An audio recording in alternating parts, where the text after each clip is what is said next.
اب ہم جواد نقوی صاحب جو ہیں ان کی بقول ہی آپ کو سنا دیتے ہیں کہ یہ کون لوگ ہیں۔ آج جو لعنت بر فلاں لعنت بر فلاں ہوتی ہے، تو آخر کیا سبب ہے کہ آپ حقیقت کو کیوں نہیں دیکھتے، غور کیوں نہیں کرتے؟ دعوت فکر ہے آپ کے لیے کہ آپ پھر بھی فلاں فلاں پر لعنت کر رہے ہیں، فلاں لعنہ اللہ، فلاں لعنہ اللہ۔ جو لوگ قاتل ہیں، جن کو آپ کے علماء بھی نامزد کر رہے ہیں، آپ کی کتابیں بھی بتا رہی ہیں نام لے لے کر کے یہ لوگ تھے، اہل کوفہ تھے، شیعان علی اور شیعان حسن اور شیعان حسین اپنے آپ کو کہنے والے تھے، یہ کوفہ کے شیعہ تھے جنہوں نے شہید کیا۔ اب ماننے کے لیے تیار ہی نہیں۔ اب ہم آپ کو جواد نقوی صاحب کی زبانیں سناتے ہیں، وہ اس بات کو تسلیم کر رہے ہیں کہ قتل کرنے والے اہل کوفہ تھے، کوفی شیعہ ہی لوگ تھے جنہوں نے قتل کیا، لیکن وہ کہتے ہیں کہ انہیں رینٹ پر حاصل کیا گیا تھا۔ یہ جو کوفی شیعہ تھے ان کو کرائے پر حاصل کیا گیا، یہ کرائے کے قاتل تھے، کرائے کے قاتل تھے۔ قتل کروایا انہوں نے کہا، وہ کہتے ہیں عبید اللہ بن زیاد نے قتل کروایا، عبید اللہ بن زیاد نے، جو شامی فوج کا وہ سپہ سالار تھا یا ادھر کا گورنر تھا، اس نے، عبید اللہ بن زیاد نے قتل کروایا۔ لیکن قتل کس کے ہاتھوں کروایا؟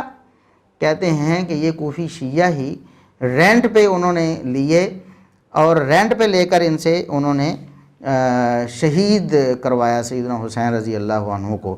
آپ خود ذرا سنیے جواد نقوی صاحب کی زبانی۔ یہ مصیبت ہے، یہ مشکل ہے، یہ المیہ ہے۔ یہ رینٹ، آپ کو پتہ ہے امام حسین علیہ السلام کو کرائے پہ مروایا گیا ہے؟ علم میں ہے نا آپ کی یہ بات؟ عبید اللہ نے یہ کوفی لشکر جو مسلم ابن عقیل کے ساتھ تھا، یہ سارا بیچ دیا کربلا میں امام حسین کو شہید کرنے کے لیے۔ وعدہ کیا دیا تھا؟ باقاعدہ اس نے 7 مامور رکھے تھے، 7 کارکردگی رپورٹ بنانے والے رپورٹر رکھے تھے کہ دیکھنا کتنی تلواریں کون چلاتا ہے، کتنے بندے کون قتل کرتا ہے، کتنے نیزے کون مارتا ہے، یہ ساری ڈیٹیل لکھنا۔ وہ لکھ رہے تھے، اور اس نے فیس رکھی ہوئی تھی، ہر تلوار کے زخم کے بدلے اتنی فیس دوں گا، ہر نیزے کے بدلے اتنی فیس دوں گا، ہر پتھر کے بدلے اتنی فیس دوں گا۔ اور یہ ایسا ہی کرتے، جب کسی کو شہید کرتے فوراً جا کے رجسٹرڈ کرواتے، لکھو یہ میرا شہید ہے، یہ میں نے شہید کیا ہے۔ عمر سعد کو جا کر رپورٹ پیش کرتے، اے عمر سعد یہ میرے نام لکھو، یہ شہزادہ میرے نام لکھو۔ حمید ابن مسلم وہی رپورٹر ہے، عمر سعد کے لشکر میں بیٹھا ہوا باقاعدہ سب کارکردگی لکھ رہا ہے، کس نے کیا کیا، عمر سعد کے قاتلوں نے کیا کیا، ایک ایک کی کارکردگی اس نے لکھی۔ اور یہ تب سے یہ سلسلہ کرائے کا رکا نہیں ہے عزیزان من۔ نیزہ مارنے کے بھی پیسے، اور نیزے کا مطلب نیزے کا مصائب سنانے کے بھی پیسے،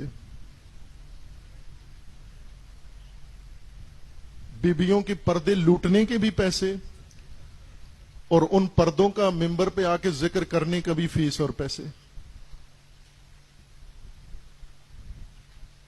یہ استجاری سلسلہ المیہ بن گیا، مصیبت بن گیا۔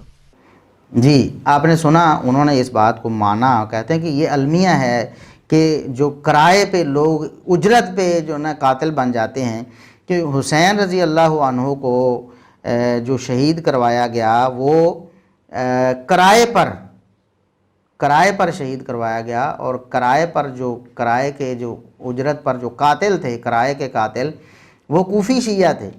بھی لعنت کرنی ہے، ٹھیک ہے آپ کے عقیدے میں عبید اللہ بن زیاد تھا، حالانکہ یہ تو آپ کا پروپیگنڈا ہے نا، آپ کی کتابیں خود بتا رہی ہیں کہ جان کے پیاسے وہ کوفی شیعہ تھے، لیکن اب عبید اللہ بن زیاد پر اور بنو امیہ پر آپ الزام دھرتے ہیں۔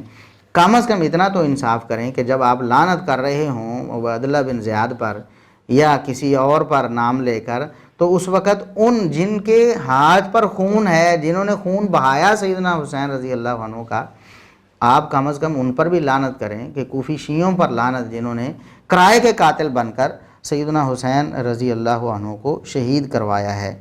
اب بات بالکل صاف ہو گئی ہے، اب کسی قسم کا شبہ نہیں رہا کہ اصل میں حقیقت میں قاتل کون تھا۔ اب اگر کوئی شخص کہتا ہے کہ نہیں جی وہ شامی لشکر تھا، انہوں نے کرائے پہ یہ لوگ حاصل کیے تھے، تو کرائے پہ اگر انہوں نے حاصل کیے بھی تھے، یہ بات ہم مان لیتے ہیں تھوڑی دیر کے لیے آپ کی، بالفرض ہم مان لیں کہ عبید اللہ بن زیاد یا شامی لشکر یا بنو امیہ کے کسی فرد نے کرائے پہ قاتل حاصل کیے تھے، تو اس سے کیا کرائے کے قاتلوں کی قباحت یا ان پر لعنت ختم ہو جاتی ہے؟ اگر ہم یہ مان لیں کہ کوفی شیعوں نے خود اپنی مرضی سے شہید نہیں کیا سیدنا حسین رضی اللہ عنہ کو، بلکہ کرائے کے قاتل بن کر شہید کیا ہے، تو کیا پھر ان کا جرم کم ہو جائے گا؟ کیا پھر ان پر کوئی جرم عائد نہیں ہوتا کہ نواسۂ رسول کو انہوں نے شہید کر دیا چند ٹکوں کی خاطر؟ قاتل تو پھر بھی ہیں نا، یہ بس فہرست تھوڑی لمبی کر لیں گے کہ نہیں جی کوفی شیعہ جو اکیلے قاتل نہیں ہیں بلکہ پیچھے اور لوگ بھی ہیں جنہوں نے کرائے پہ ان لوگوں کی خدمات حاصل کی نواسۂ رسول کو شہید کرنے کے لیے، کم از کم ان کو قاتل تو کہو نا۔ یہ تو مانو لوگوں کے سامنے بتاؤ، لعنت کرتے ہو تو ان کا نام لے کر لعنت کرو کہ کوفی شیعوں پر لعنت، جنہوں نے کرائے پر، رینٹ پر، جنہوں نے معاوضہ لینے کے لیے دنیا کے ٹکے کی خاطر سیدنا حسین رضی اللہ عنہ کو شہید کر دیا۔ اب میں آپ کو ایک واقعہ یہاں صحیح بخاری سے نقل کرتا ہوں آپ کے سامنے کہ وحشی بن حرب رضی اللہ عنہ مسلمان نہیں ہوئے تھے، کافر تھے اور تھے بھی غلام۔ ان کے مالکوں نے انہیں آفر کی کہ آپ حمزہ کو شہید کر دو، کس جرم میں؟ کہ حمزہ رضی اللہ عنہ نے ہمارے بڑوں کو قتل کیا ہوا ہے بدر میں، آپ اگر حمزہ کو شہید کر دو تو اس کے عوض آپ کو آزاد کر دیں۔ یہ آفر ملی اور اس وقت تھے بھی کافر۔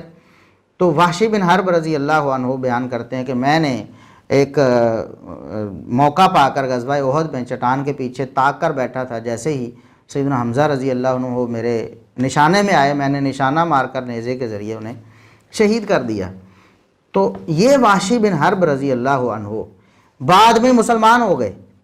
اب یہ تو بات بالکل طے ہے قرآن و سنت میں، قرآن میں بھی نبی کریم صلی اللہ علیہ وسلم کا فرمان بھی بڑا مشہور ہے کہ الاسلام یجب ما کان قبلہ، کہ اسلام سے پہلے جو بھی جرم ہو، کتنا بڑے سے بڑا جرم، اللہ رب العزت اسلام کی وجہ سے معاف فرمانا۔ جیسے ہی بندہ مسلمان ہوا پہلے سارے گناہ آٹومیٹکلی بالکل اللہ نے قلم پھیر دیا، صاف ہو گیا بالکل، اب سے نامہ اعمال دوبارہ شروع۔ اسلام کی وجہ سے پہلے سارے گناہ معاف ہو گئے۔ تو وحشی بن حرب رضی اللہ عنہ بعد میں مسلمان ہو گئے، گناہ معاف ہو گئے ان کے، لیکن دل میں رنج ہے، اپنے آپ کو قاتل تو سمجھ رہے ہیں نا، قتل تو کیا ہے، شہید تو کیا ہے سیدنا حمزہ رضی اللہ عنہ۔ تو کہتے ہیں کہ میں اس کوشش میں رہا کہ کاش مجھے کوئی موقع ملے کہ میں جیسے ایک اسلام کا میں نے نقصان کیا تھا سیدنا حمزہ رضی اللہ عنہ کو شہید کر کے، اسی طرح مجھ سے اسلام کی کوئی بڑی خدمت ہو جائے تاکہ میرے دل کو سکون اور حوصلہ ہو جائے کہ میں نے اگر نقصان کیا تھا تو فائدہ کرنے کا بھی سبب بنا ہوں۔ اور پھر مسیلمہ کذاب ان کے ہاتھوں جہنم واصل ہوا تو ان کے دل کو کوئی آسرا ہو گیا وحشی بن حرب رضی اللہ عنہ کو۔ اب وہ تو مسلمان بھی نہیں تھے جب انہوں نے شہید کیا، وہ شعور ہی نہیں تھا، وہ تو بالکل اپنی آزادی کے لیے انہوں نے شہید کر دیا۔ بعد میں مسلمان ہو گئے، جرم معاف ہو گیا، اللہ کی طرف سے گارنٹی مل گئی کہ گناہ آپ کا معاف ہے، اسلام سے پہلے جو کچھ ہوا ختم۔ اس کے باوجود بھی پریشان ہیں کہ میں اسلام کی کوئی ایسی خدمت کر جاؤں کہ وہ جو میں نے کام کیا تھا اس کا کچھ جو اس کی کچھ تلافی ہو جائے۔ تو یہ تو لوگ اسلام کے نام لینے والے تھے نا، یہ تو کوفی شیعہ جو تھے وہ تو سیدنا علی رضی اللہ عنہ کے نام لیوا تھے، سیدنا حسن رضی اللہ عنہ کے، سیدنا حسین رضی اللہ عنہ کے نام لیوا تھے، اپنے آپ کو ان کے جانسار کہتے تھے۔